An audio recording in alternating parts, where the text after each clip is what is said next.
लग रहा है, महसूस हो रहा है। हमारी मस्जिद में एयर कंडीशन भी नहीं है। इस पूरे इलाके में ना सबसे गरीब मस्जिद हमारी है। लोग कहते हैं मुफ्ती साहब तो करोड़ों रुपए चंदा करते हैं। अगर करोड़ों चंदा होता तो हमारी मस्जिद का ये हाल ना होता। बातें करने पर गवर्नमेंट की तरफ से कोई पाबंदी नहीं है। लोग फेंकते रहते हैं, इस मौलवी को देखो अमेरिका जा रहा है, फला जा रहा है, फला जा रहा है, बहुत पैसा आ रहा होगा। तो आ रहा होता तो ये हाल होता। आप कह सकते हो घरों में लगा रहा होगा मौलवी, घर जाके भी देख लो हमारे, मेरे घर में एसी नहीं है अभी तक। खैर वो उसकी एक और हिकमत भी है, वो लगवा दूंगा मैं। इतना बड़ा मसला ऐसा ना हो मुझे ज़कात देना शुरू कर दे कल, एसी कोई ज़कात में ले आए कि लगा दो यार। अल्लाह ने मुझे बहुत दिया अल्हम्दुलिल्लाह। असल में मुझे 4 जगह लगाना है। मसला ये है कि हर चीज मुझे 4 से ज़रब देनी पड़ती है, और फिर लगा देंगे कोई, इतना अल्लाह ने बहुत दिया है, फिर उसके बिल उसको कंट्रोल करना मुमकिन नहीं है। फिर वो 4 गुना, इसी का मतलब डबल से डबल। अल्लाह ने इतना दिया है वो भी हो जाएगा, लेकिन एक और हिकमत भी है, वो मैं क्यों बताऊं आपको। सारी बातें क्या मैं बता दूं? मैं चाहता हूं थोड़ा सा मशक्कतों का आदी रहे इंसान। मैं खुद भी रात गर्मी में ही सोया हूं। हालांकि हमारा जो मेहमान खाना है ना, जहां मेहमानों को ठहराते हैं, वहां एसी मैंने लगाया हुआ है, एयर कंडीशन। लेकिन मैं खुद गर्मी में सोता हूँ। क्यों अपने आप को छुई मुई बना रहे हो? ज्यादा छुई मुई ना बनाओ अपने आप। अल्लाह ने मुझे इतना दिया, जो जाहिर है 4 घरों को चला रहा हो तो क्या वो एसी में नहीं सो सकता? तो दफ्तर में हमने लगाया है मेहमान खाना, जहां लोगों को हम ठहराते हैं, जो कोई बहुत दूर से आ जाए, कोई करीबी रिश्तेदार आ जाए, तो उसके लिए लगाया हुआ है। लेकिन मैं खुद उसमें नहीं सोता। सो सकता हूं मैं, इसलिए कि अल्लाह ने गर्मी का मौसम जो दिया है ना, वो गर्मी लगाने के लिए दिया है, गर्मी से भागने के लिए बोलो नहीं दिया। सर्दियां जो अल्लाह ने दी हैं, सर्दी लगाने के लिए दी हैं, सर्दियों से भागने के लिए नहीं दी हैं। तो खुदा का वास्ता इतने छुई मुई मत बनो, इंसान के बच्चे बनो। बहुत ज्यादा छुई मुई बन चुकी है। अभी जो देखो हाजियों की इतनी सारी अमवात हुई हैं, वजह क्या है? और भी वजूहात होंगी इसकी, लेकिन हाजियों की बहुत सारी अमवात की एक वजह यह भी है कि एयर कंडीशन से निकलना ही लोगों ने छोड़ दिया है। तो ये पसीना अल्लाह ने क्यों रखा है भाई? देखो, चलता हुआ दरिया जो है, चलता हुआ पानी, वो फ्रेश होता है। हमारी बॉडी में ना, जब तक ये चलती फिरती रहेगी, मुख्तलिफ किस्म के फुजलात इसके हमारी बॉडी से मुख्तलिफ तरीकों से निकलते रहेंगे, तो फिट रहेंगे हम। कहीं भी ब्रेक लगा दी ना, अब अल्लाह ने मुख्तलिफ तरीके रखे हैं। एक तरीका है पसीना, इससे भी हमारी बॉडी फ्रेश होती है। कब्ज हो जाए किसी को, टेंशन में आएगा ना, खुराक हम खाते हैं वो भी खारिज होती। नबी सल्लल्लाहु अलैहि वसल्लम हिजामा करवाते थे, महीने में एक दफा थोड़ा सा ब्लड निकाल देते थे, उससे भी हमारी बॉडी क्या रहती है? फ्रेश रहती है। खवातीन को मेंसेस होते हैं, उनकी एनर्जी का बहुत बड़ा हिस्सा उसमें जाया होता है, लेकिन वो मेंसेस उनकी सेहत के लिए जरूरी है। बच्चे की विलादत होती है, निफास का खून आता है, बहुत ज्यादा उनकी एनर्जी उसमें जाया होती है, लेकिन वो उनकी सेहत के लिए जरूरी। ये सारी चीजें बॉडी को रिफ्रेश करने के लिए होती हैं। रिफ्रेश समझते हैं? कंप्यूटर में जब सिस्टम में गड़बड़ हो तो क्या मारते हैं उसको? रिफ्रेश। रिफ्रेश से काम न चले, रीस्टार्ट। रीस्टार्ट से भी काम न चले, सॉफ्टवेयर उड़ा दो उसका, दूसरा डाल दो उसमें। तो पसीना निकलना भी जरूरी है भाई, खून निकलना भी जरूरी है। इसी तरह जब शादी होती है तो भी एनर्जी इस्तेमाल होना शुरू होती है, वो भी हमारी बॉडी का हिस्सा है। जो लोग बहुत अरसा अपनी बीवियों से दूर रहते हैं, साल साल 2-2 साल, उनके भी दिमाग खराब होना शुरू होता है। सिर्फ मेंटली डिस्टर्ब नहीं होते, उनकी बॉडी भी खराब होती है। बुढ़ापा जल्दी आता है उन लोगों में। तो अल्लाह का बनाया एक, जो औरतें बच्चे की विलादत रोक लेती हैं, वो भी जल्दी बूढ़ी हो जाती हैं, क्योंकि वो भी एक प्रोसेस है, अल्लाह ने रखा है। उनकी एनर्जी इस तरह से यूटिलाइज हो, बच्चे की विलादत में, ब्लीडिंग में वो एनर्जी यूटिलाइज होगी तो बॉडी रिफ्रेश होगी। अगर वो एनर्जी रोक ली जाए कि जी ताकत इस्तेमाल ना हो जाए कहीं, तो वो रुकने से क्या होगा? ऐसा ही है जैसे पानी में, तालाब में पानी रुक गया तो पानी का बेड़ा गर्क हो गया। पुराना पानी निकलेगा तो नया पानी बोलो आएगा। तो इसलिए थोड़ा सा अपने आप को मशक्कत हो। कल मैं सोया नहीं हूँ गर्मी की वजह से, पसीने पसीने पसीने पसीने पसीने। हमने कहा कोई बात नहीं, एंजॉय करो इसी को, ठीक है? ऐसी कितने सी समझते हो, एंजॉय करो इन्हीं पसीनों को। तो इसलिए अपने देखो, हमारे मजहब पे चलना उस वक्त तक मुमकिन ही नहीं है जब तक आप मेहनत के आदी ना हो। इस वक्त तक मजहब पे चलना मुमकिन है नहीं, क्योंकि मजहब आपसे जगह जगह आपकी ख्वाहिशात छुड़वाता है। तो जो बर्गर फैमिली बच्चा होगा, जो बिल्कुल ही छुई मुई जिंदगी गुजारेगा, वो कैसे शरीयत पे चल सकता है? शरीयत पे चलना नफ्स की ख्वाहिश की मुखालफत के बगैर मुमकिन नहीं है। बस एक बात करके मैं आगे चलता हूं, क्योंकि ये टॉपिक नहीं, आप बोलेंगे मुफ्ती साहब कि आप मेडिकल साइंस लेके बैठ गए हैं, पसीने निकल पहले ही निकल रहे हैं और निकाल रहे हैं हमारे पसीने। देखो एक बात खूब अच्छी तरह समझो, दुनिया में टेंशनों की दो किस्में हैं। एक टेंशन जो नेचुरल है, कुदरत ने रखी है, वो टेंशन सेहत के लिए अच्छी है। उसकी अलामत ये है कि वो सबको होती है, समझ रहे हो ना, उसकी अलामत क्या है, सबको होती है। तो जाहिर है सारी इंसानियत बीमार तो नहीं हो सकती ना। सर्दी की टेंशन ये सबको होती है कि नहीं होती? जब सर्दियां आती हैं तो पूरे मुल्क पे आती है सर्दी, किसी एक अकेले को नहीं लग रही होती, थर थर कांप रहा होता। गर्मियों की टेंशन अल्लाह ने सबके लिए, तो ये सबके मतलब है कि अल्लाह देना चाहते हैं ये टेंशन, ये आपके लिए मुफीद है। कभी कभार हमें जुकाम हो जाता है, ये सबको होता है। दुनिया में कोई ऐसा आदमी मैंने नहीं देखा जिसको कभी भी जुकाम ना होता हो। अब ये छोटी सी बीमारी जो है ये है टेंशन, लेकिन ये सबको होती है। इसी वजह से बहुत बड़े डॉक्टर हैं आगा खान हॉस्पिटल के, मेरी उनसे गपशप हुई, उन्होंने कहा कि जो हेल्थ के और सेहत के मयारात है ना, उनमें नजला जुकाम खांसी को शामिल नहीं किया जाता। यानी खांसने वाला नजले वाला आदमी भी सेहतमंद ही है। हाँ, ऐसा ना हो कि खांसता ही आ रहा हो बचपन से, यानी कभी कभार खांसी जुकाम नजला, उससे क्या होता है, ये वो टेंशनें हैं जो आपको बड़ी टेंशनों से बचा लेती हैं, आपका इम्यून सिस्टम बूस्ट कर देती हैं। तो इन चीजों में परेशान होना। इसी तरह बच्चे जब पैदा होते हैं, बच्चा चीख चीख के रोता है, गला फाड़ फाड़ के, कुछ नहीं देखता कि ये कमबख्त के बाप के सोने का टाइम है या माँ के सोने का टाइम है। जब वो रोता है तो, और वजह भी समझ में नहीं आ रही होती, तो ये किसी एक ही बच्चे के साथ होता है या हर बच्चे के साथ होता है? हर बच्चे के। इसका मतलब ये नेचुरल है, ये उसके लिए जरूरी है। नहीं रोएगा नुकसान होगा उसको। इसलिए एकदम बच्चे के रोने पे माए आजकल क्या करती हूँ, मेरा बच्चा पता नहीं क्यों रो रहा है, वजह ही समझ में नहीं आ रही, हाँ इसको चुप नहीं कराओ, चुप रोने दो, कमबख्त रोने दो, पागल आदमी। ये नेचुरल है भाई। अल्लाह ताला तुम्हारे अंदर बर्दाश्त पैदा करना चाहते हैं। अल्लाह देखना चाह रहे हैं कि तुम गधे तो नहीं हो कहीं। हमने कौन सा कोई वो क्या करना है, हमने यानी कोई इलेक्शन में थोड़ी खड़े होना है मैंने कि मैं अपनी रिपोर्टें पेश करूं ताकि अगली दफा मुझे वोट मिले।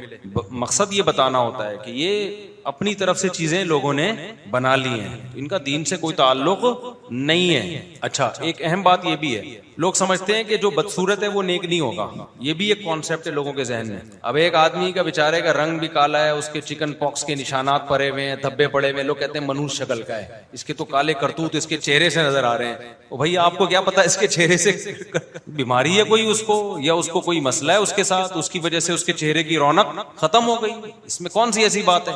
कोई बीमार होगा, उसके मुंह पे निशानात पड़ गए, धब्बे पड़ गए, तो वो चेहरे पे कहां से रौनक लेकर आएगा? ऐसी कोई क्रीम है कि वो धब्बे दाग मिटा दे उसके? इससे भी बढ़कर ये देखो, हजरत बिलाल से ज्यादा कोई नेक हो सकता है? तो हजरत बिलाल तो खूबसूरत नहीं थे, तो हबशी गुलाम थे, मोटे होंठ थे, उनका रंग उनका सया था। इससे भी बढ़कर ये कि जब कोई मर जाता है ना, तो मरने के बाद भी लोग उसकी शक्ल देख के अंदाजा लगा रहे होते हैं कि जहन्नम में जाएगा या जन्नत में जाएगा। ये भी बहुत हो रहा है यार। अगर मुस्कुराता हुआ चेहरा है, लाल सुर्ख सा हुआ है, कैसा नूर बरस रहा है, लगता है डायरेक्ट, हालांकि हो सकता है कि मरा ही बुरी मौत हो, कोई उल्टा काम करते हुए, चरस पीते हुए मरा हो। और अगर बेचारे का मुंह आड़ा तिरछा हो गया, टेढ़ा मेढ़ा हो गया, मुंह से खून निकल रहा है, झाग निकल रहा है, बदबू आ रही है, तो लोग कहते हैं चेहरे पे जरा भी रौनक नहीं है। ये बिल्कुल गलत सोच है।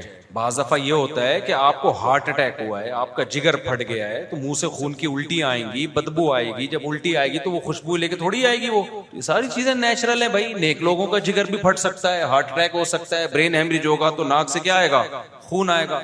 फालिज नेक लोगों को भी हो सकता है, तो फालिज में मुंह सीधा होता है या टेढ़ा हो जाता है? बोलो ना क्या हो गया, मुंह टेढ़ा हो जाता है, इसमें क्या हो गया? लोग कहते हैं दुनिया में इनको सजा मिल गई है। बड़े बड़े बुजुर्गान दीन है जिनको फालिज हुआ है, तो उनका चेहरा बिगड़ गया उनका। ये नेचुरल है, इसका नेक अमल बुरे अमल से कोई ताल्लुक नहीं है। अच्छा, अच्छी मौत किसे कहते हैं लोग? शरीयत तो कहती है सजदे में मौत आ गई, नमाज पढ़ते हुए मौत आ गई, अच्छी मौत है। गुनाह करते हुए मौत आ गई, बुरी मौत है। लेकिन लोगों के यहाँ यह है कि लैट्रीन में मर गया तो बुरी मौत है, और बिस्तर पे एयर कंडीशन कमरे पे फूलों की सेज पे सोता हुआ मर गया तो अच्छी मौत है। हालांकि ऐसा नहीं है। अच्छी बुरी मौत का अमल से ताल्लुक है, मरा कैसे है इससे इसका ताल्लुक नहीं। अच्छे अच्छे लोग आग में जल के मर सकते हैं। हमारे एक दोस्त थे बहुत नेक, मैं जब भी पंजाब जाता बड़ी इज्जत, उलमा, सब उलमा से उनको बड़ी मोहब्बत थी। मशहूर था कि ये बंदा उलमा से बड़ी मोहब्बत करता है, खिदमत गुजार थे। मौत कैसे हुई है उनकी? ट्रेन से उतर रहे थे, तो पांव फिसला प्लेटफॉर्म और ट्रेन के दरमियान में बेचारे गिर गए, कट गए पूरे। जाहिर है हुलिया बिगड़ जाता है इंसान का। तो लोगों ने बातें करना शुरू कर दी, यार कोई इनसे गुनाह हुआ है जो इतनी बुरी मौत है। मैंने कहा बुरी मौत नहीं है, हादसाती मौत है, और हादसाती मौत को हदीस में शहादत करार दिया गया है। भाई कोई ना कोई तो तरीका होगा मरने का। तो अल्लाह ने किसी को किस तरीके से मारना है, किसी को किस तरीके से मारना है, कोई टेंशन की बात नहीं है। चाहे वो ट्रेन के नीचे कट के हो या जहाज से हुआ हो, कोई फर्क नहीं पड़ता इससे। तो ये इनको कहते हैं अगलातुल अवाम, जिसको गलतुल अवाम भी आजकल कहा जाता है। अवाम में जो गलत फहमियां फैली हुई हैं दीनदारी और बेदीनी के बारे में, तो ये बिल्कुल गलत है।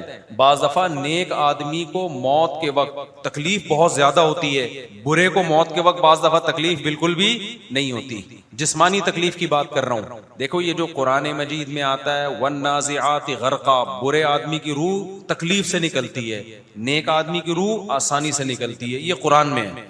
लेकिन ये रूह निकलने का जो बिल्कुल लास्ट में जो प्रोसेस होता है ना, उसका कुरान जिक्र कर रहा है। रूह निकलने से पहले के जो प्रोसेस हैं, जो इस बॉडी पे गुजर रहे होते हैं, वो बिल्कुल डिफरेंट होते हैं। वो नेक को ज्यादा तकलीफ हो सकती है, बुरे को कम तकलीफ हो सकती है। सय्यदुल अंबिया मोहम्मद सल्लल्लाहु अलैहि वसल्लम से ज्यादा कोई दुनिया में नेक हो सकता है? हमारे नबी का जब विसाल का वक्त था तो आपको बुखार की तकलीफ दूसरों से डबल थी। हदीस में आता है, इन्नमा उअकु कमा युअकु रजुलान, एक आम शख्स को बुखार में जितनी तकलीफ होती है, मुझे उससे दुगनी तकलीफ हो रही है। उस पे आपके जो इर्द गिर्द जो आपकी बेटी हजरत फातिमा रजी अल्लाह अन्हा और दो दीगर आपके अहले बैत थे, जब उन्होंने नबी सल्लल्लाहु अलैहि वसल्लम को इस अजियत में देखा, तकलीफ में देखा, तो हजरत फातिमा ने क्या फरमाया, वाह करबा अबता, हाय मेरे वालिद की तकलीफ, देखी नहीं जा रही है तकलीफ ना। तो आप सल्लल्लाहु अलैहि वसल्लम ने क्या फरमाया, ला करबा अला अबी का बादल यौम, तेरे बाप पे आज के बाद कोई तकलीफ नहीं होगी। बस ये अल्लाह की तरफ से आखिरी तकलीफ है, आज के बाद तेरे बाप पे कभी कोई तकलीफ, क्योंकि अब दुनिया से जा रहा हूं, तकलीफों का जमाना क्या हो रहा है, खत्म। उसमें भी सबर कर रहे हैं, देखो इतनी शदीद तकलीफ में भी। क्या फातिमा तेरे बाप पे आज के बाद कोई तकलीफ नहीं होगी। तो अल्लाह दीनदार लोगों को बाज़ दफा आखिर में बहुत तकलीफ दे देता है। हमारे नबी की तो खताएं थोड़ी थी, दर्जात बुलंद करने के लिए, लेकिन हमारे यहाँ क्या है, तकलीफ है तो अबे लगता है कि आ रहा है सब सामने, अब इसके जो कुछ किया है ना इसने, भाई हो सकता है आपसे अच्छे अमाल हो उसके। अब देखो एक आदमी बुरा था, कातिल था, सैकड़ों इंसानों को कत्ल किया, कराची का ट्रक उसके ऊपर से गुजर गया, 1 सेकंड में मर जाएगा वो, मौत की तकलीफ होगी उसको। कंटेनर गुजर गया, स्टिकर बन जाएगा ना वो रोड पे एकदम से, अल्लाह ना गुजारे किसी के ऊपर से, मैं एक मिसाल दे रहा हूँ। या करंट लगा उसको, एकदम सेकंड में मर गया, बहुत तेज करंट लगा, 1 सेकंड में मर गया वो, तो तकलीफ हुई उसको। रूह निकलने की तो हुई होगी तकलीफ, जो जिसका बरज़ख से ताल्लुक है, क्योंकि कुरान से कहता है जब रूह निकालता हूं ना मैं नाफरमान की, फिर बहुत तकलीफ होती है उसको। लेकिन वो तकलीफ मुर्दा जानता है, अल्लाह जानता है, फरिश्ता जानता है, मैं और आप वो तकलीफ नहीं देख सकते, क्योंकि उसका ताल्लुक किससे है, बरज़ख से है। और दीनदार आदमी को जिस्मानी तकलीफ तो हो रही होती है, लेकिन रूह बहुत आसानी से निकलती है उसकी, क्योंकि रूह तो फड़फड़ा रही होती है उसकी निकलने के लिए। तो वो जो मौत की तकलीफ है जो बुरे लोगों को होती है, वो तकलीफ नहीं है जो हम देख रहे होते हैं, वो तकलीफ है जो मुर्दा महसूस कर रहा होता है। इसकी मिसाल ऐसे है, जैसे ख्वाब में कोई सख्त अजियत में हो तो वो तो टेंशन में होगा, लेकिन उसके करीब जो बंदा बैठा हुआ होगा उसको पता है कि ये टेंशन में है, वो जब बंदा जाने जो ख्वाब में है। तो ऐसे ही मौत के वक्त जब बरज़ख के पर्दे हटना शुरू होते हैं, उस वक्त मैयत को जो अजाब की चीजें नजर आती हैं, उसमें जो उसको तकलीफ हो रही होती है वो मुर्दे ही को पता होती है, वो मैं और आप नहीं देखते, क्योंकि उस पे अल्लाह ने गैब के पर्दे डाल दिए हैं। हम देख लें वो तो फिर सारे नेक ना बन जाएं, नहीं यही बात मेरा ख्याल है समझ में। तो ये जो दुनियावी तकलीफ होती है ना, ये सबको होती है भाई, ये सबको हो सकती है, नेक को भी बुरे को भी। हाँ, अल्लाह अपनी रहमत से किसी को उस तकलीफ से राहत दे दें, ना होने दें उसको तकलीफ, तो वो अल्लाह की मर्जी है। बाज़ दफा अल्लाह होने देते हैं, बाज़ दफा नहीं होने देते, लेकिन इसका दीन से कोई ताल्लुक बोलो भाई नहीं। तो दीनदारी का इन चीजों से ताल्लुक नहीं है। अच्छा, मैंने जो अभी जुम्मे से पहले बयान किया उसमें मैंने ये कहा कि सुलेमान अलैहिस्सलाम ने हुदहुद को कहा कि भाई तू नहीं आएगा ना तो मैं तेरी गर्दन उड़ा दूंगा, सही माकूल उज़र पेश कर वरना मैं तुझे ज़बा कर दूंगा। तो सुलेमान अलैहिस्सलाम ने निज़ाम में ममलकत चलाना था, तो दीनदार आदमी को भाई गुस्सा भी आ सकता है, वो धमकियां भी दे सकता है, वो घर बसाने की कोशिश करता है, कभी घर बस जाता है, कभी घर टूट जाता है, वो लोगों की काउंसलिंग करके घर जोड़ने की कोशिश करता है, लेकिन इसी चक्कर में बाज़ दफा अपना घर बर्बाद हो जाता है। ऐसे भी बहुत कुछ होता है। तो इसका ये मतलब नहीं है कि अब आप बदतमीज बन जाएं, आप घर में जाके बेबी से टेढ़े लहजे में बात करें, बोले दीनदार आदमी को मुफ्ती साहब ने कहा गुस्सा भी आता है, तो मुझे गुस्सा आ रहा है। समझ में आ रही है बात? मुझे बहुत गुस्सा आ रहा है क्योंकि नेचुरल है, नेचुरल प्रोसेस है। बीवी पे गुस्सा आना क्या है? ये क्या है? नेचुरल। मैं इस तरह का दीनदार नहीं, मुझे गुस्सा ही ना आए। ज्यादा तमीज से बात करो। समझ रहे हो? लाते मारना शुरू कर दें, चीजें उठा उठा के फोड़ना तोड़ना शुरू कर दें, ये मतलब नहीं है भाई। मतलब ये है कि असल तो अखलाक ही है जो अल्लाह रसूल ने बताए हैं, लेकिन कभी कभार उसके खिलाफ भी होता है। ये हर घर में होता है। कभी कभार लड़ाई भी होती है, ये हर घर में होती है। जिनके नहीं हो रही वो अपना दिमाग क्या कराएं, या तो बहुत ही नेक हैं जो आजकल होते नहीं है, या फिर इसका मतलब है कोई टेक्निकल किस्म का। जहां जज्बात होंगे लड़ाई होगी, जहां जज्बात लेस जिंदगी होगी वहां मियां बीवी में बुढ़ापे में फड्डा नहीं होता। कभी देखा दादा दादी बिला वजह बैठ के 90 साल में लड़ रहे हो? बैठे हुए होते हैं आराम से। वजह क्या है? जज्बात क्या हो गए, अब लड़के क्या करने हो। जहां मोहब्बतें होंगी लड़ाइयां भी होती हैं, बर्थडे भी होते हैं, झगड़े भी होते हैं। तभी तो गोरों में आपस में लड़ाई नहीं होती, क्योंकि मोहब्बत ही नहीं है। लोग कहते हैं यूरोप अमेरिका में बिल्कुल लड़ाई नहीं, एक्चुअली सब रिस्पेक्ट दे रहे हैं एक दूसरे की, आइए थैंक यू, इस तरह का सेटअप चल रहा है। अबे तुम्हारे बचा क्या है तुम्हारे पास लड़ने के लिए? मेरे सामने ना गोरे की तारीफ करने से पहले 100 दफा सोचा करो। बिला वजह नहीं, कुछ है ही नहीं ना। इसकी मिसाल ऐसे जैसे अरबों में एक तकब्बुर है कौम परस्ती का, ये नजर आता है। अरब, हम अरब हैं। लोग कहते हैं गोरों में ये नहीं है। गोरों में कौमें कहां हैं? सारा सेटअप ही बर्बाद हो गया। कौन से नस्ब पे फख्र करेगा? कल्चर ही की ऐसी की तैसी हो गई। तो जहां कल्चर होते हैं वहां कभी तकब्बुर होता है, कभी शुगर होता है। और जब तक मिसाल नहीं देंगे बात समझ में आती नहीं। देखो, एक आदमी के पास लैंड क्रूजर है, बेशुमार दौलत है, और कॉलर ऊपर करके घूम रहा है, तकब्बुर आ गया ना उसमें। तो एक गरीब आदमी कह रहा है, जिसके पास खाने को रोटी नहीं है, रक्षा भी नहीं है, वो कह रहे हैं मेरे अंदर तकब्बुर नहीं है, अल्हम्दुलिल्लाह। गुरूर तकब्बुर मैंने कभी भी नहीं की। और इसको देखो, इसके कॉलर ऊपर करके घूम रहा होता है, तकब्बुर है। तो लोग क्या कहेंगे? तेरे पास तकब्बुर के लिए है क्या? उस जैसी दौलत होती फिर तकब्बुर ना करता, हम सलूट करते यार। तो गोरों के पास कुछ सिस्टम ही नहीं है, कोई खानदान बचे ही नहीं है, कोई रिवायात बचे। सारे एक जैसे स्कूलों में पढ़ते हैं, सारे एक जैसे लॉ को फॉलो कर रहे होते हैं। कोई खानदानी रिवायात ही नहीं है कि हमारी परंपरा है कि भाई बहनों को खिलाते हैं, शौहर बीवियों को खिलाते हैं। होता है ना, हमारी तो हमारी खानदानी रिवायात हैं। हम अब्बा की खिदमत करते हैं, हमारे यहाँ चाचा और अब्बा जो है ना सब एक ही जैसे समझे जाते हैं, और भाई का भी वही एहतराम है, बड़े भाई का। ये तो रिवायात होती हैं, तो फिर तकब्बुर भी आता है, कभी शुक्र आता है, कभी तकब्बुर आता है। तो अरबों का तो एक रिवायात है भाई, एक मजहब है, खानदान है। उसमें जो नेक लोग हैं वो शुक्र अदा करते हैं, जो बिगड़े हुए हैं वो तकब्बुर में आ जाते हैं। अरबों में सारे मुतकब्बिर भी नहीं होते, बहुत से मुतवाज़े भी होते हैं। तो गोरे की मिसाल ना कंपेयर नहीं किया करो इन चीजों में। उनकी बेचारों के पास कल्चर बल्चर है ही नहीं। अब गोरों में मियां बीवी में भी बहुत कम झगड़े होते हैं, पता है आपको? होते ही नहीं। झगड़े की कोई चीज है ही नहीं कम वक्तों के पास। ना गोरे ने गैस का बिल देना है, ना बिजली का बिल देना है, ना बीवी को चाय पिलानी है उसने अपने खर्चे पे, ना उसने बच्चों की, बच्चे ही नहीं है तो बच्चों की टेंशन कहां से हो गई? तो घर में सुकून नहीं होगा मेरे भाई। कोई टेंशन नहीं, किसी किस्म का कोई रिलेशन ही नहीं है। अच्छा, लोग कहते हैं जब नहीं है टेंशन तो फिर हम भी वही भाई लाइफ क्यों नहीं लेकर आए, हम भी टेंशन खत्म करें। ओ भाई, ये खुद बहुत बड़ी टेंशन है कि आपकी मोहब्बतें ही खत्म हो गई हैं जो सुकून का जरिया बनती। मोहब्बतें सुकून का जरिया बनती हैं, रिलेशन सुकून का जरिया बनता है। कुछ उसके थोड़े थोड़े साइड इफेक्ट भी होते हैं। उन्होंने साइड इफेक्ट खत्म करने के चक्कर में रिलेशन ही खत्म करके, ये खुद एक बहुत बड़ी टेंशन। इसकी मिसाल ऐसे, एक आदमी खाना खाता है, उसको फिर नींद आती है, कहते हैं यार फ्रेश नहीं रहता मेरा दिमाग क्योंकि मैं खाना खाता हूं, और फिर मुझे बैतुल खला भी जाना पड़ता है, कभी कभार कब्ज भी हो जाता है, खाना ही छोड़। तो कब्ज की टेंशन भी खत्म, जो बार बार नींद आ रही थी वो टेंशन भी खत्म। लेकिन ये कम टेंशन है खाना ना खाना, जो हर वक्त एक टेंशन रहेगी, एक खाने की जरूरत रहेगी। 10 टेंशनों से आपने अपने आप को बचा के एक इतनी बड़ी टेंशन में डाल दिया कि वो तमाम टेंशनों पे हावी है। अंग्रेज की जिंदगी टेंशन फ्री है, लेकिन क्यों टेंशन फ्री है? इसलिए कि रिलेशन और मोहब्बतें खत्म। तो ये खुद एक बहुत बड़ी टेंशन है, क्योंकि इंसान को अल्लाह ने इंडिविजुअल नहीं बनाया रहने के लिए। इंसान उन मखलूकात में से है जो जत्थे और ग्रोह बना के रहते हैं। उनमें बाप भी होता है, माँ भी, खाला भी, फूफी भी, नानी भी, दादी भी, भतीजे भी, भांजे भी, बहुएं भी, दामाद भी। इसमें ग्रुप में अल्लाह ने इंसान को बनाया है। तभी तो अल्लाह ने इंसान की नेचर बयान की है, फजालहू नसबा व सेहरा। हमने तुम्हें पानी से बनाया और ददियाल और ननियाल वाला बनाया, हमने तुम्हें ससुराल वाला बनाया। तो ये खुदा ने बनाया है। अब जो ददियाल नलियाल ससुराल वाला नहीं होगा तो नेचर से हट गया ना, वो तो नेचर से हटके सुकून मिलेगा या ये बेसुकूनी की तरफ जाएगा? वो क्या हो गया भाईजान? तो नेचुरल लाइफ थोड़ी रही है उसकी, फिर वो तो एक इंसान है बस ना, उसका कोई रिलेशन ही नहीं है, कोई कुर्बानी का जज्बा ही नहीं दूसरे के लिए।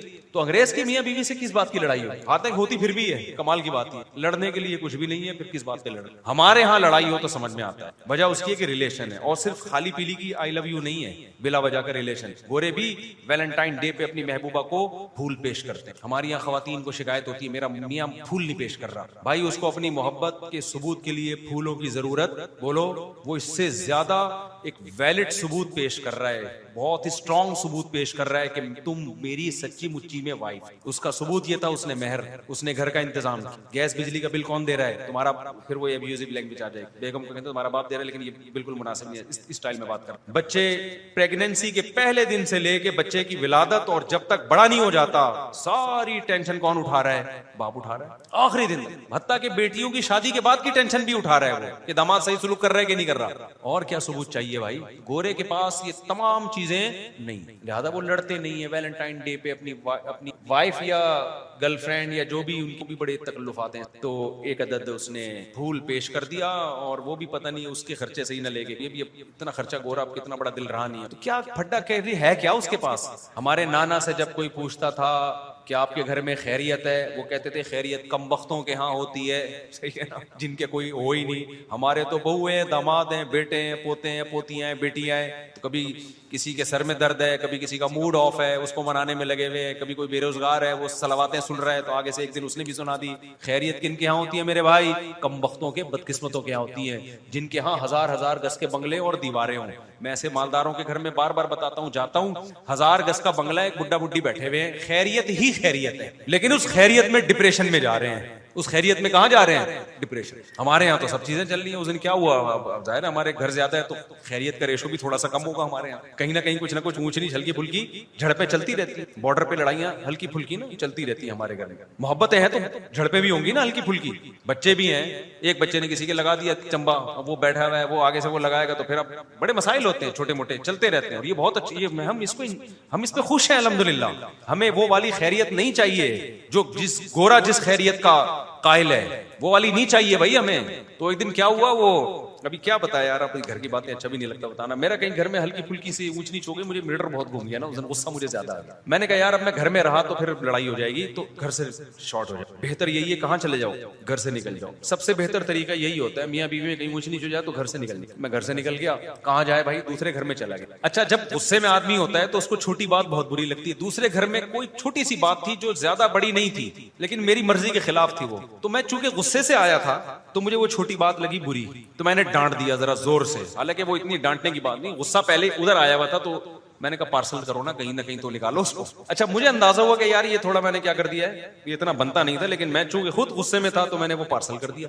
अब मैंने कहा ये नई जंग यहाँ पे झड़पे ना शुरू हो जाए, कहीं यहाँ से भी क्या करो, मूव करो फौरन। गोरे को ये बातें समझ में नहीं आई। हम वहां से निकले, अब तीसरे घर में जाओ तो ऐसा ना हो कि वहां कुछ और हो, तो मैंने कहा दफ्तर ही सबसे बेहतर है, ऑफिस। मुझे गुस्सा बहुत शदीद आया हुआ था ना, ये परसों तरसों की बात है। मैं उस गुस्से की कंडीशन में आया ऑफिस।